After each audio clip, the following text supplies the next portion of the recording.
अबे यार काफ़ी टाइम बाद वीडियो बना रहा हूँ मैं आफ्टर अ लॉन्ग टाइम। और वीडियो भी उसी पे बना रहा पाकिस्तान पाकिस्तान इंडिया के मैच में जिसका रिजल्ट पता था पहले से कि क्या होना है। अच्छा, मैं पहले समझता था कि अबरार जो है ना बहुत बेहतरीन बॉलर है, उसने क्योंकि उसने द ग्रेट कोहली को जो है ना उसने फंसाया हुआ था बॉलिंग में। अब पता चला कि अबरार तो माठा ही बॉलर था, वो सामने बैट्समैन उसको ऐसा मिला हुआ था।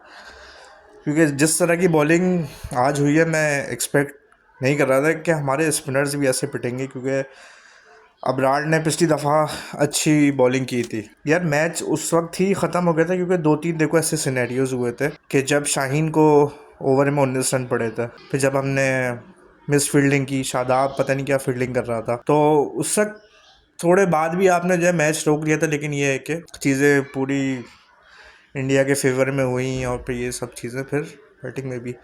खैर, वीडियो को शुरू से शुरू करते हैं। ये चीज़ स्टार्ट हुई थी कि जब पाकिस्तान ने बाइकआउट कर दिया था खेलने से, फिर आईसीसी वाले आए मनाने के लिए कि भाई खेल लो खेल लो, ब्रॉडकास्टर्स का पैसा लगा हुआ था यहाँ पे। फिर श्रीलंका वालों ने भी प्रेशर दिया कि भाई हमारा टूरिज़्म ख़राब होगा। तो या तो फिर आप उस वक्त ही मना कर देते क्योंकि इतनी जलालत से फिर आप बच जाते, तो वो एक अच्छा स्टेप था कि आप जलालत से बच जाते।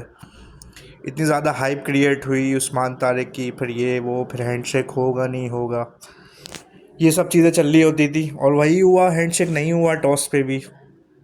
और ये चीज़ें बहुत गलत है, ऐसी नहीं होनी चाहिए। हैंडशेक नहीं हुआ। अच्छा, सलमान अली आगा ने जब जब टॉस जीता तो उस वक्त बैटिंग करनी चाहिए थी पाकिस्तान को। क्यों? क्योंकि जब आप टारगेट देते हैं ना उस वक्त आप प्रेशर में नहीं होते, क्योंकि पाकिस्तान तो यार हर दफ़ा प्रेशर सिचुएशन में आके ही फंसता है। ये आपने खुद, एक तो टॉस जीते बड़ी बात है, वरना अक्सर पाकिस्तान जीतता नहीं बड़े मैचेस में। टॉस टॉस जीते, खुद ही गड़ा खोद के आप उसी में गिर गए। और फिर वो अभिषेक शर्मा वाला एक सिनेरियो हुआ था कि जिस पे सलमान अली आगा ने बोला कि भाई हम चाहते हैं कि वो खेले, और फिर अभी सूर्य कुमार यादव ने भी बोला कि भाई हाँ चलो चलो। आपने बॉलिंग ली, आपने पहले ओवर में आपको विकेट मिल भी गई, शाहीन को चलो मार पड़ भी गई, लेकिन उस वक्त फिर काम था आपको प्रेशर में इंडिया को डालना। क्योंकि इंडिया प्रेशर में था, क्योंकि इतनी हाइप क्रिएट हो गई थी। उस्मान तारिक ये अबरार मिस्ट्री स्पिनर, मिस्ट्री को मिस्त्री स्पिनर बना दिया। तो हाइप इतनी क्रिएट हुई थी, तो आपको उस वक्त प्रेशर में डालना चाहिए था। वो सिर्फ सरफराज होता था जिसको फील्डिंग सेट करनी आती थी। बाकी उसके बाद मैंने आज तक किसी कैप्टन में नहीं देखा कि किसी को आज तक फील्डिंग सेट करनी आई हो। मतलब ये तो बच्चे बच्चे को भी पता है कि जब उनके आउट हो गए हैं तो फिर आपको प्रेशर डालो, आप स्लिप पे लो। यार स्लिप पे कितनी बार बॉल गई है, आप स्लिप लो। आपने स्लिप ही नहीं लिया, आपने फील्डिंग पता नहीं क्या सेट करवाई हुई है। और फिर वो मिस फील्डिंग भी हुई है एक आध शादाब से, आपने उनको प्लेट में बना के दे दिया मैच। जब ईशान किशन ने जब 77 रन आई थिंक जब स्कोर किए 33 बॉलों पे, तो मुझे लग रहा था ये सेंचुरी मार देगा, और he was playing so beautiful. तो मैच तो आपका उस वक्त लेके चला गया था वो हाथ से। ईशान किशन जिस तरीके से वो आपके बॉलर्स को मार रहा था, शायद आपको एक ओवर में 17 रन पड़े। नवाज ने थोड़ी डिसेंट बॉलिंग की। आपको जब प्रेशर में जब आ गया था, आपने उस्मान तारिक को 10 ओवर के बाद यूज़ किया है, जब इंडिया ने अपने ऊपर से प्रेशर हटा दिया। क्योंकि अभिषेक शर्मा का इतना नाम हो रहा था, जब वो आउट हो गया तो फिर आप उस्मान तारिक को लेकर आओ, आप फील्डिंग थोड़ी एग्रेसिव करो। उस्मान तारिक को आप 10 ओवर बाद लेकर आ रहे हो, तो ये सब कैप्टनसी का ही फॉल्ट है। तो फिर किसका है? फिर आप बोलते हो कि कैप्टनसी भाई बाबर को नहीं, बाबर को हटा दी थी कैप्टनसी से, ये वो उसके बाद जो आएगा। खैर बाबर ही था जिसने 2021 में उसकी कैप्टनसी में जीते थे। एक वाहिद वर्ल्ड कप है अभी तक जो कि कोई भी नहीं जितवा पाया ना हमारे लेजेंड्स। तो खैर वो एक अलग टॉपिक है, मुझे अभी इससे बात नहीं करनी। जब आपको पता है कि वो लोग प्रेशर में है, उस्मान तारिक को लाओ, तो उस्मान तारिक को भी नहीं लाया गया। उस्मान तारिक को इतना लेट ला के लेकर आया गया। फिर थोड़ी बहुत रिकवरी कर ली आपने, साइम अयूब ने कर लिया। और फिर जब आपने रन्स रोक लिए 135 140 पे, फिर आपको क्या ज़रूरत थी? आपके पास फ़हीम अशरफ था, आप उसको पता नहीं क्या बॉलिंग शायद उससे करवानी ही नहीं है आपको, तो फिर आप उसको बिठा ही दो। उसकी जगह फ़खर ज़मान को ही खिला देते कि वो कुछ रन तो कर लेता। भाई फ़खर ज़मान का सुन के एक प्रेशर होता है इंडिया को कि भाई ये बड़ा प्लेयर है, ये कुछ कर देगा। उसको बॉलिंग नहीं दी गई। एंड का ओवर में शाहीन साहब ने 3 चौके 2 छक्के खा लिए।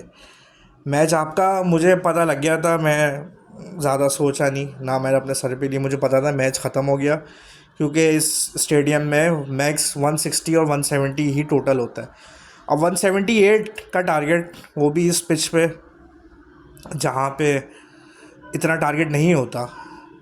इतना जब टारगेट मिल गया तो आई वॉज मेंटली प्रिपेयर्ड कि भाई पाकिस्तान अब नहीं जीत सकता, भले कोई भी खेले, कुछ भी नहीं हो सकता यहाँ से। फिर जब हमारी बैटिंग आती है तो उनके फास्ट बॉलर्स जो है, उनका जो हार्दिक पांड्या है, अब उसको अच्छा यूटिलाइज़ किया गया।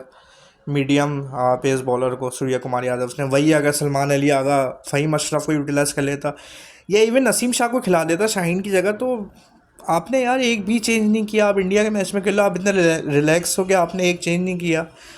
ख्वाजा नाफे को ले आते यार आप, या फिर उसको ले आते फ़खर जमान को ले आते, या बॉलिंग में आप नसीम शाहीन का तो यार सबको पता है। अभी ईशान किशन की मैं प्रेस कॉन्फ्रेंस, ईशान किशन ने जब पोस्ट मैच बात की, उसने ये बोला कि भाई हमें पता था कि वो कहाँ बॉल डालेगा। नए बॉलर का भी पता है हमें कि वो पुरानी बॉल भी कैसे डालेगा, वो भी हमें पता है।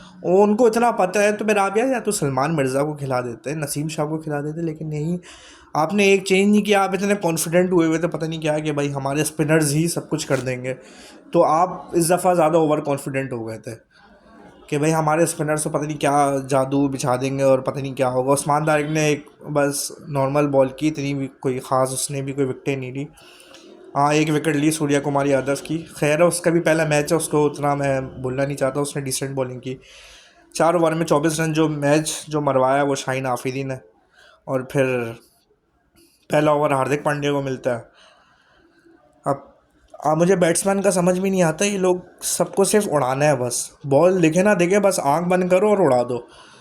सबका ये माइंडसेट बना दे भाई aggressive cricket, aggressive cricket. Sahibzada Farhan साहब चौथी बॉल पे आउट, कैच दे दिया हाथ में। फिर वो साइम अयूब आए, वो साहब जो है वो एक छक्का लग गया उनसे बुमराह के। यार अब बुमराह है वो, आप थोड़ा मिचोड़ली तो खेलो, थोड़ा रोको, थोड़ा तो बंदा बल्ले से बॉल लगाता है, थोड़ा अपना आपको सेट करता है। आप आउट हो गए, आप बुमराह को आप आगे बढ़ के मारने के चाह रहे हो, यार वो बुमराह है वो। अब साहिबजादा फरहान ने मार दिया था सही है, लेकिन अब हर दफ़ा नहीं होता कि आप बुमराह को मार दोगे। वो भले पिच जैसी भी हो, कुछ भी हो, वो बंदा बॉल अपनी लाइन लेंथ पे ही कराता है, और वो स्विंग मिले या ना मिले उसके पास है भाई, स्विंग वो करता है बंदा। साइम अयूब साहब चलते बने। अब इतना प्रेशर जब आप डाल लोगे, 1 ओवर में सारी विकेटें गिर गई, फिर वो आ गए सलमान अली आगा साहब कि भाई 1 डाउन वो ऐसे। अभी जब ऑस्ट्रेलिया वाली सीरीज़ में AB डिविलियर्स से मिला दिया था कि भाई आप तो 1 डाउन, तो आप AB डिविलियर्स हो। वो AB डिविलियर्स मुझे अभी तक दिखा नहीं T20 वर्ल्ड कप में, ना अगेंस्ट आपके नेदरलैंड, ना अगेंस्ट USA, और फिर इंडिया वाले मैच में भी आप AB डिविलियर्स बने हुए थे कि भाई आप 1 डाउन खेल के तो आप पता नहीं क्या ज़बरदस्त ये स्ट्राइक रेट है आपका, 180 और 200 का आपका स्ट्राइक रेट है। वो अभी तक तो नहीं देखा वर्ल्ड कप में, वो सिर्फ बायलैटरल सीरीज़ में ही है। वो साहब चलते बने। अब मैच में बचा ही क्या है कि जब 3 आपके खिलाड़ी चले गए हैं, 178 का टारगेट है जो सबसे हाईएस्ट टारगेट था यहाँ पर, वरना यहाँ पे होता नहीं था ना। तो फिर क्या ही बचेगा बैट्समैन के पास, जब बॉलर्स ने इतना टारगेट दे दिया, बैट्समैन आपके ओपनर्स चले गए, तो फिर क्या ही बचा। चलो एक स्टार्ट ऊपर अच्छा मिलता तो फिर जो है 60-70 रन होते हैं 7-8 ओवर में, फिर एक चलो एक मोमेंटम बनता, लेकिन सब चलते बने। फिर उस्मान तारिक ने थोड़ा बहुत खेला, फिर वो बाबर आजम की बैटिंग आई। अब सारा प्रेशर आ गया कि भाई बाबर खेलेगा, बाबर खेलेगा। अब वो मारने के चक्कर में बाबर साहब आउट हो गए।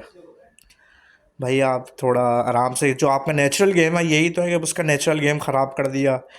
आप आराम से लेके चलते, उस्मान खान मारता और आप आराम से अपना खेलते। आपको कोच साहब ने और उन्होंने इतना माइंडसेट कर दिया कि भाई बस मारो मारो मारो मारो, जो आपका नेचुरल गेम है आप वो खेलते, लेकिन वो नहीं खेला, क्योंकि ज़ाहिर सी बात है कोच और उनकी इंस्ट्रक्शंस होंगी कि भाई से मारना है, क्योंकि पूरी टीम को इसी पे ही लगा दिया, बस मारो, या तो उड़ाओ या तो बॉल डॉट करो, जो हमारी टीम का एक बन गया है।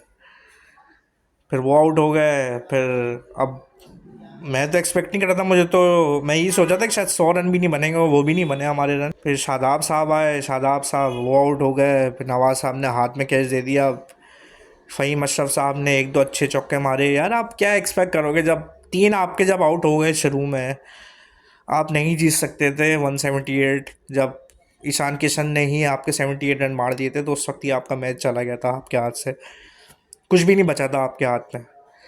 तो ये सिर्फ जो बड़ी बड़ी बातें होती हैं कि AB डिविलियर्स बन गए और जो है वन डाउन आके आप पता नहीं क्या कर दोगे, ज़ीरो कैप्टेंसी, हग्गू कैप्टेंसी, हग्गू बैटिंग, ना आपको फील्डिंग सेट करनी आती है ना कुछ करने आते हैं, फिर बस आपको कैप्टेंसी लेनी है और आपको जो है वो बंदे खिलाने हैं।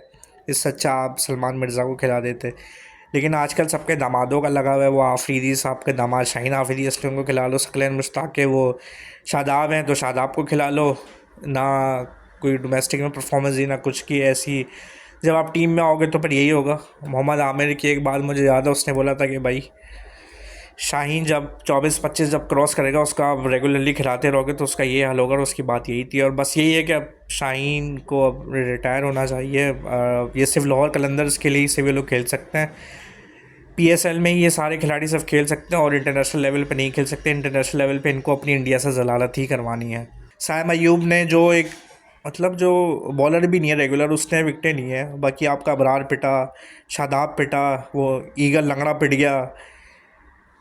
तो फिर आप इनसे क्या उम्मीद लगाओगे? फजूल में आप अपना पैसा ज़ाया करते हैं, फिर जाते हैं, फिर देखते भी हैं मैच कर। हम भी उन्हीं लोगों में शामिल है कि हम क्यों उनसे उम्मीद लगाते हैं। लेकिन ये है कि पाकिस्तान 1 रन से जीता है। पिछले वाले T20 में 113 रन बनाए थे हमने, और इस वाले में हमने 114 रन बनाया। तो लाना था इन पूरी टीम को ऊपर, सबके ऊपर। खैर पाकिस्तान का वर्ल्ड कप यहाँ ख़त्म नहीं हुआ, और अब दिल भी नहीं चाहता इनको देखने का, इसलिए मैं इतनी वीडियोस भी नहीं बनाता। वो बस इंडिया का था तो मैंने बोला बना लूँ, क्योंकि बहुत से लोग फजूल के कमेंट्स कर रहे होते हैं मेरे उस पर आके, और वो बस गालियाँ दे रहे होते हैं। वो जो उनके परवरिश उनकी जैसी होती है वो वैसी ही बातें करते हैं। तो खैर मैं उन लोगों को इग्नोर करता हूँ, और फिर मैंने बोला चलो एक यूट्यूब पर दोबारा से एक वीडियो बनाए। बहरहाल यही है, पाकिस्तान से कोई उम्मीद तो नहीं थी मुझे कि इंडिया से जीतेगा ही। वो एक संडे था तो थोड़ा बहुत बंदा देख लेता है, तो इसीलिए बस। खैर वीडियो को यहीं पे एंड करते हैं, और मेक श्योर टू यार सब्सक्राइब हसान क्योस। इंशाल्लाह दोबारा से वीडियोस बनाऊंगा मैं। अभी थोड़ा आजकल बिज़ी हूँ ज़िंदगी में, कुछ मामला हुए थे वो भी मैं बताऊंगा। बाकी वीडियो को यहीं पे एंड करते हैं। Make sure to subscribe Hasan क्योस। अल्लाह हाफ़िज़।